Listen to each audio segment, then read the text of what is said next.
Sit with people who protect you in your absence.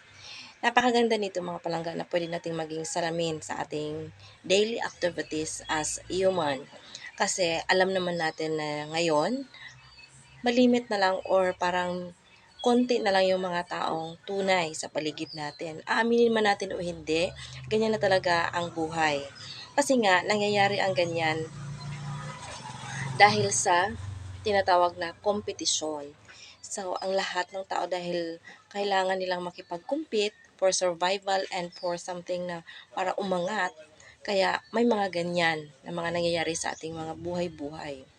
So, matuto tayong protektahan yung ating mga sarili. So, paano natin maprotektahan? Piliin natin ang mga tao na malalapit sa ating buhay or pwedeng maging malapit sa ating buhay.